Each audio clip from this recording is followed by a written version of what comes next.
You are now listening to a podcast made in collaboration with the Copenhagen College Radio.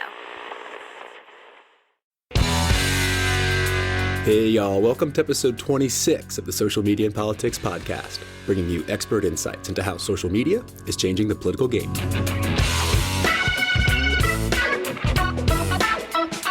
I'm your host, Michael Bossetta, political scientist at the University of Copenhagen. You can follow us on Twitter at SMNP Podcast and also on Facebook, facebook.com/Social Media and Politics Podcast.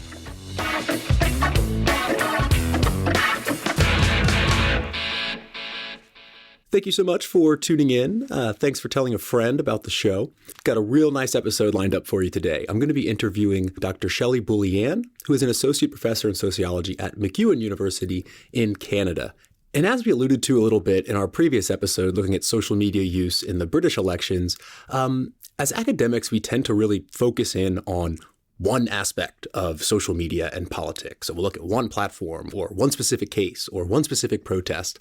And what's cool about Dr. Boulianne's work is she's been looking at, in some cases, hundreds of studies and looking at the findings of those and then seeing what are the sort of similarities and differences between those studies and what really do we know about the effects of social media on, for example, people's likelihood to vote, people's likelihood to engage in activism or community involvement. So that interview is coming up in just a second. But first, for those who are following the series, the next episode, if all goes according to plan, is going to be with a guy named Sam Jeffers, who is a former executive director at Blue State Digital, which is most well known for helping craft both the Obama 2008 and 2012 campaigns.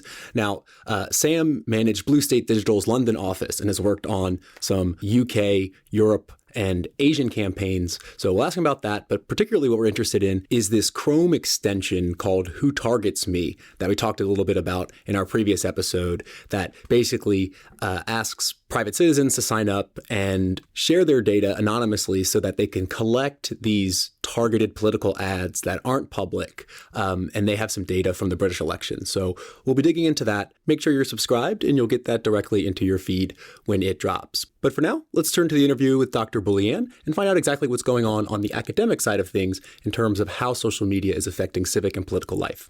My guest today is Dr. Shelley Boulianne, Associate Professor in Sociology at MacEwan University.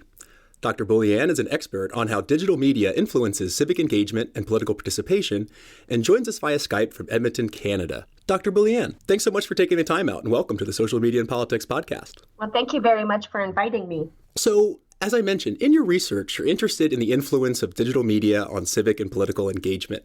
And could you lay out these concepts for our listeners? What exactly is civic and political engagement? Sure. My working definition of civic and political engagement includes activities designed to influence government, activities designed to improve community life, and activities designed to express one's views about civic and political issues. So the type of activities that I tend to look at with these studies are activities such as voting, participating in boycotts, protesting in the streets, volunteering in the community, talking politics, and then donating to political campaigns, charities, political causes. And is its actions from only citizens, or are there other actors that can engage in these type of activities? Well, the research that I'm trying to summarize is largely focused on surveys of citizens. Mm-hmm. And speaking of that research, you've done a number of really great what's called meta-analyses, looking at how social and digital media influence these type of engagement. So can you describe what a meta-analysis is and kind of how you go about conducting one? Sure. A meta-analysis is a systematic analysis of existing research on a topic. Specifically, I like to call it a quantitative analysis of quantitative studies on a topic. It's largely used in the medical and health sciences, and it's often used to summarize a large body of experiments on a particular topic. So I and others have adapted meta-analysis techniques to try to summarize survey research on specific topics. Mm-hmm. So like other meta-analysis, I search for manuscripts through academic databases. I also use Google Scholar to find sources. And finally, I consult the reference lists of relevant works to identify relevant research. So you look at a study and then who else has cited that study to sort of broaden that net? Sure. And then which sources have that study cited? So we're always building on each other with this academic research. And so I go forward and backwards with the citation lists. Who have they cited and who is citing this reference using Google Scholar and other similar software. And then how do you go about from there? So you have this huge pool of studies. I mean, do you go through and read each one individually, or do you look at only their findings and results? So my focus within that area of research is on survey research. I mean, there is a lot of studies on social media and engagement that are rich descriptions about specific election campaigns or protest events. And so that type of literature is really hard to summarize because it uses very different methodologies. I mean, I have it on my to-do list to try to write some sort of comprehensive lit review of those types of research projects. But for a meta-analysis, it really is meant to be a quantitative review. And so my research is largely focused on survey research. So with these latest studies that I have done, I've actually hired students to go through studies and figure out whether they use survey research and whether they test the relationship between social media use and engagement. Mm-hmm. Interesting. So do they actually scout the research as well, or is it you who scouts the research and then passes it down to them and has them kind of filter out what's relevant and what's not? I would say it's a combination of things. I do like to send them to the academic databases to do searches, based on keywords and to consult within the academic databases. And then in terms of Google Scholar, we're all sort of hooked into that to find, updates on things that we've queried about, or we find updates on what's been cited in this area of research. And so we get those regular updates. So it's a lot of back and forth with my research assistant. Sometimes we find the same study on the same day and we're sending it to each other saying, look, there's a new study. Mm-hmm. So I guess a team effort in terms of finding those studies. Right. And it's an interesting method for me because it's not that you're, going out and conducting surveys yourself, even though you do that in other research. But what's the benefit of this meta-analysis method versus using survey data from a specific election or going out and conducting your own? Well, definitely. I mean, any single survey is going to have its limitations. We can only ask so many questions. And then, of course, our sample size will be very much limited by budget. And so I argue the benefit of a meta-analysis is that it basically takes all of these surveys, all of the people who have responded to these surveys, all the survey questions that have been asked within these surveys, and compiling all of that data together in one data set to try to summarize what is the big picture around the relationship between social media and engagement. Mm-hmm. And so let's get into that a little bit, which is in 2015, you published a meta-analysis of 36 studies that looked at how social media influences political participation. And so my first question is, why did you choose to focus on that topic specifically? Like, what's interesting about the connection between social media and participation? Well, that paper came about in a rather odd way. I was invited to speak at the 2014 American Sociological Association annual meeting. I hadn't planned to do a meta-analysis, but one of the conference organizers read my 2009 piece around internet use and engagement, and she wanted me to give an update on the findings. And so what we had agreed upon and what we could do in the timelines that we had, I decided to focus very narrowly on social networking sites and what this new research on social networking sites was saying about engagement. And sort of that's how I got back into the meta-analysis business. I was invited to update my findings, and I decided to do that very narrow focus. Mm-hmm. And what was the time frame of those studies that you were looking at? Because I focused on social networking sites, I would say I had just maybe one or two studies that was in 2007, possibly one in 2006, but the bulk of the research was collected in 2008 through the 2013 time period. And then, of course, the paper was published in 2015. So there's always a little bit of a time lag there between when the meta-analysis gets published and then when the data has been collected in these other sources. Yeah, it's interesting. 2008 is kind of that early adoption period, I think, especially for scientists that are looking at this. So you have a nice catching the beginning there. And so what did you find? Was there some common findings that came out by looking at all these 36 different studies, or was it really a kind of grab bag of different findings?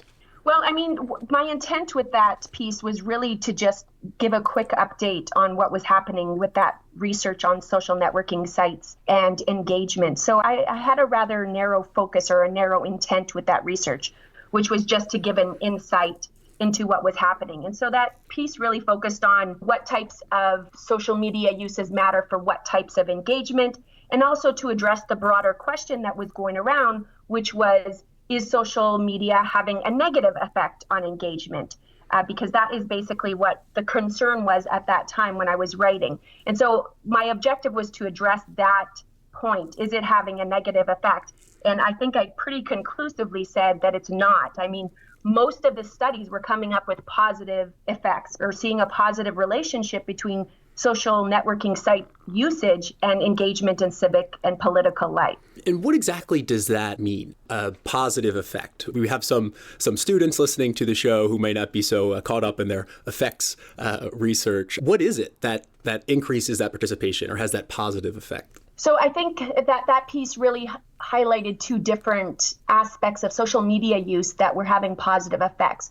One is that social media was building people's social networks. So, we go to social media or social networking sites, we're finding friends, we're building up those networks. And we know from research from the 1950s that building your networks increases the likelihood that you get asked to participate in civic and political life. It increases the chances that you will, in fact, participate in civic and political life.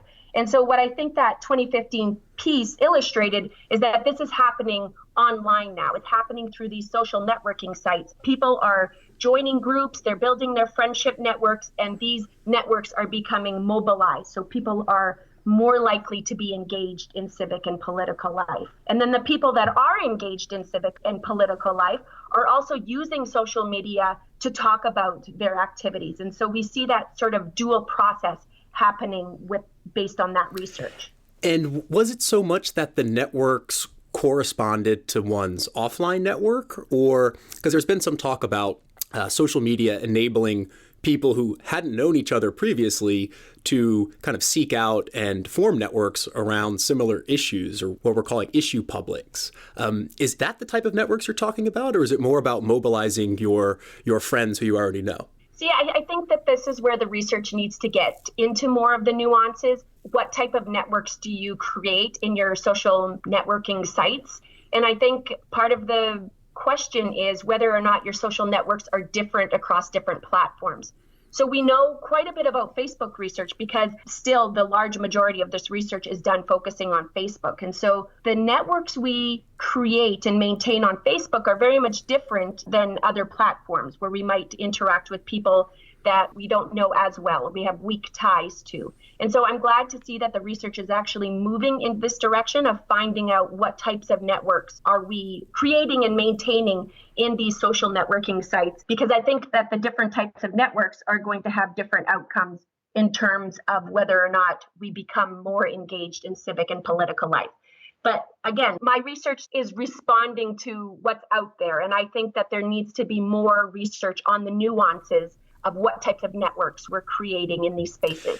Right, because that might be a little bit difficult to get at with survey data, or the predominant survey approach needs to be updated. But I want to ask you about one of the difficulties that you noted in that paper, which was that the different research designs and methods can make it a bit difficult to compare the results of these studies. So can you go into that a little bit in terms of what are the difficulties in comparing these studies that sometimes might be very different, even though they're asking the same questions? Right. Well, I would say that the majority of the studies use cross-sectional research designs, which is basically you interview a group of people and you look at what they said about media use and what they said about engagement, and then try to make some sort of assessment of, is there a relationship? And so for those studies, it is much easier and straightforward to try to summarize the results and to say, look, these two things, these responses to the media use questions and responses to the engagement questions are sort of going in the same direction. And the direction usually is the more you use social media, the more that you're reporting higher levels of engagement in civic and political life. So these are rather straightforward to deal with, and the analysis techniques are pretty standard. And so this is quite easy for me to do in terms of summarizing. What gets complicated is the longitudinal designs. And I would argue the value of the longitudinal design, despite the complexity that it introduces, that there's a great value in the longitudinal design. So the designs that we're seeing, they track people over time to see if there's changes in their levels of engagement and whether these changes can be related to changes in social media use.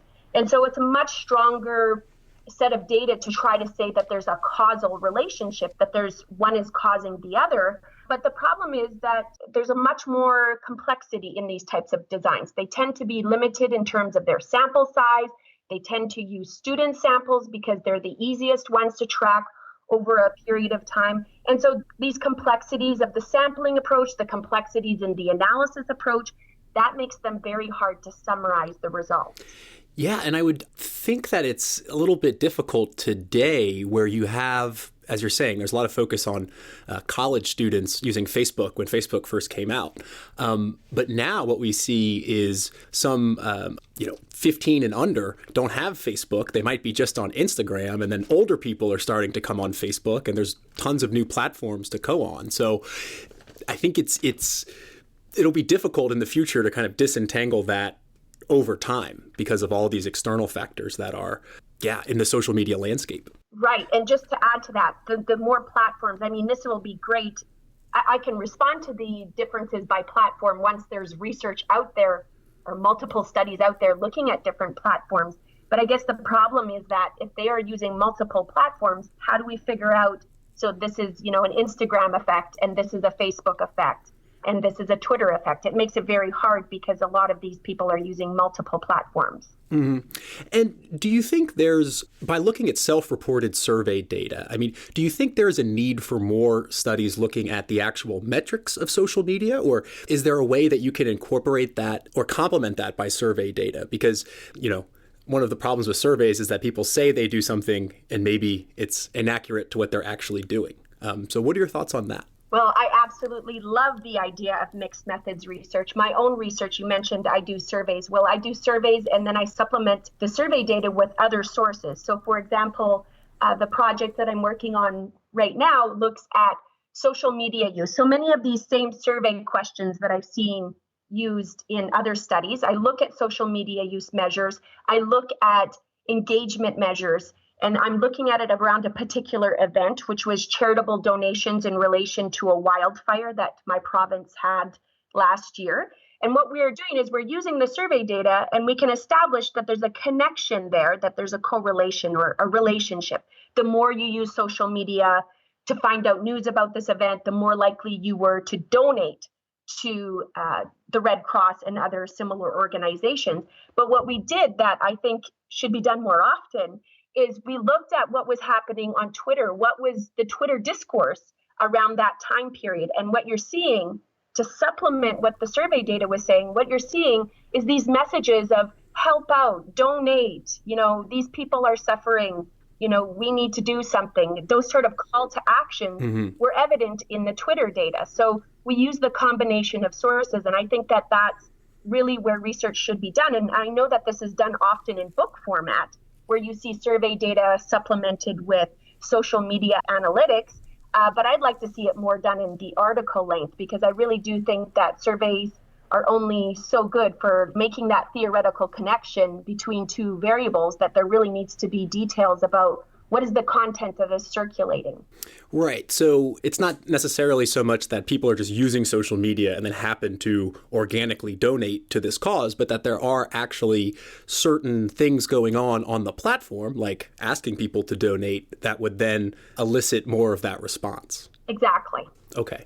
So let's fast forward to today, maybe focusing on the 36 studies meta-analysis is not doing proper justice to a more recent work where you've looked at 150 different studies on social media and participation. And what changes did you observe, if any, between looking at 36 studies and a more updated list of 150? Right. So one of the things that I saw right away when I started looking at this literature is that what people have focused on in terms of social media use has changed. There is a lot more studies that look at the use of social media for political expression or for discussing political issues. And so there was enough of the studies that had focused on this that I can really look at that particular finding and look at whether it had outcomes on people's offline engagement in civic and political life. So that was one thing that was new with this area. And it's, again, these meta-analyses have to evolve based on what the research is producing. And the research was producing some consistent findings around this idea of political expression on social media and offline forms of engagement. And I've been looking at a few of these studies where they'll say, for example, that those who are, more likely to tweet during a political event are more likely to go out and vote or go out and canvass or campaign. And I'm wondering, does that have anything to do with that the people being surveyed are already politically interested? Or how do you disentangle that from the causal mechanism of social media to go out and do something? Is that something that's clear from this 150 study meta-analysis? I think, again, this is where the value of the longitudinal design comes in, because we can account for things like, are they already politically interested? We can ask that question and try to account for, is it political interest that is causing both this observing these political events through second screening and whatnot, and also causing engagement in political life? We can try to do that and try to untangle that process using the cross-sectional data, but really the value is in longitudinal studies or experimental studies. If there were studies looking at changes in behavior, then we could untangle the causal process. I don't think that we're there yet. The longitudinal studies that we have really aren't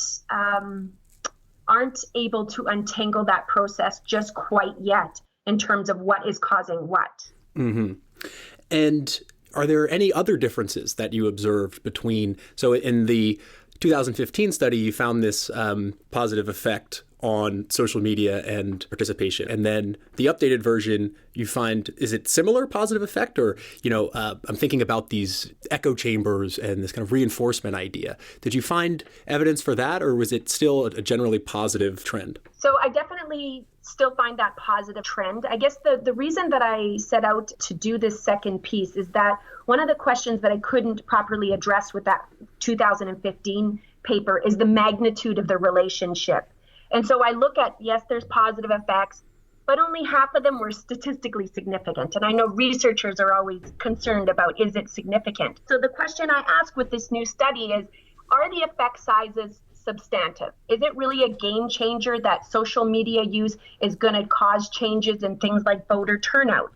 Is social media use going to change someone's decision about whether to participate in a street protest or whether to volunteer in their community? And so I needed to look at the effect sizes, to look at that magnitude of the relationship. So that was really the primary objective in starting out this second piece on this meta-analysis of social media, is trying to get at what is the magnitude of the relationship. And in particular, the discourse isn't debating anymore whether there's a positive effect. It's debating whether or not there's a substantial effect. And so that there's a debate about whether the effects are revolutionary. And so that's the title that I have for this paper is trying to assess whether or not the effects, at least when we're talking about citizens' engagement in civic and political life, are these effects revolutionary? Are they game changers? And have you gotten to that final verdict at this point, or are you still working through the data? I would say that there's certain aspects where we can see that there's revolutionary effects, and the aspect that I think is most evident is around the political expression on social media. We see it in the survey data, and I think that the analytics of social media data is showing that same pattern. And so I see that there's something possibly revolutionary in there. And then the other dimension, or the other way that I'm analyzing this data, is to try to understand how the effects differ across different political contexts. Because I think that's part of the answer of whether these effects are revolutionary depends on where we're talking about these effects occurring. So social media effects in a media-rich environment or in a system where there's a free press, social media effects are going to compete with other media effects. Whereas we see in the metadata, when you look at systems where there's a lack of a free press, we see a much larger relationship. And then again, it's social media is filling in a huge gap in terms of information needs, and it's causing larger effects in terms of people's engagement in civic and political life. So that might be something like a country where they don't have a free press, maybe an authoritarian regime, but social media sort of has this potential to create awareness about something that may spill over into a protest that's organized on social media. Yes, absolutely. And I would say that it's evident in systems where there's not a free press, so the authoritarian regimes, but it's also there's a strong relationship in terms of systems where there's a transition in democracy or there's a partly free press. So, it's developing a democratic system, but it's still in those developmental stages, and you see strong effects there as well. So kind of dovetailing on that, and it's kind of a loaded question, but based on having looked at all of this data, what's your assessment in terms of the potential for these social media in terms of impacting the quality of democracy? Are they positive or negative for democracy, or is it, the argument that they're neutral and it's how you use them? Well, I guess my first reaction to that question is that we need to look beyond democracies and the role of social media beyond democratic systems, because as I mentioned, that the effects are quite substantial when we're looking at other types of political systems. And so asking about whether it's good for democracy, that's sort of a different answer, because it is good for citizen participation in all types of political systems. And the question of, is it good for the quality of democracy? I guess that sort of depends on what you think is good for democracy. And I think more citizen participation is a good thing for democracy. So on that line, or on that note, I would say that social media is having a positive influence on democracies as well as non-democratic states. Good answer. And just wrapping up, can you give us a teaser about where your research is heading at the moment? So you mentioned a study about wildfires and the effect of social media participation on that. Anything else we should look out for? Yes. On the lines of the meta-analysis, I have decided to revisit the 2009 study that I had published around internet use and engagement. And so I have a database there of over 300 studies. Jeez. I'm still collecting the studies for that one. In particular, I want to answer the question with this new research about whether the 2016 period is distinctive, whether the U.S. election in 2016 will produce different outcomes in terms of citizen engagement. But I'm also looking more around the world, and there's a lot of Western democracies having elections in 2017. And so I have this database, and I have some ideas about what's happening in the database, but I'm really looking for these brand new studies to answer the question of, are we seeing something dramatically shift in terms of media and its role in citizens' engagement? So that's one of the objectives that I have over the next few months. The other one is to look at the effects and how they're distinctive for youth, because I think this has been a reoccurring theme with my meta-analysis to say that youth are distinctive, the effects are possibly larger for youth. And so I've decided to tackle that question. How does social media and digital media, how does it have a different effect for youth compared to other age groups? Very interesting, very relevant, and a huge knot to untangle. So best of luck with that. I'll be looking very much forward to reading the final results. And Dr. Boulianne, thanks so much for coming on the show. Appreciate your time. All right. Thank you very much, Michael. I've just been speaking with Dr. Shelley Boulianne, Associate Professor in Sociology at MacEwan University. You can follow her on Twitter at Dr. Boulianne. All right, that's a wrap for this episode of the Social Media and Politics podcast. Hope you enjoyed the show, and thanks so much for tuning in. Next week, we'll be speaking with Sam Jeffers, co-founder of the group Who Targets Me, and former executive director at Blue State Digital.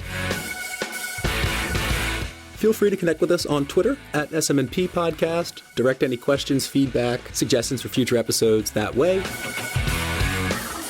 If you want to be a hero, leave a review on Apple Podcasts. Help us game those algorithms. We're climbing, thanks to you guys. Keep downloading, keep sharing, keep learning. I'm your host, Michael Bossetta, signing off from Copenhagen. See you next time.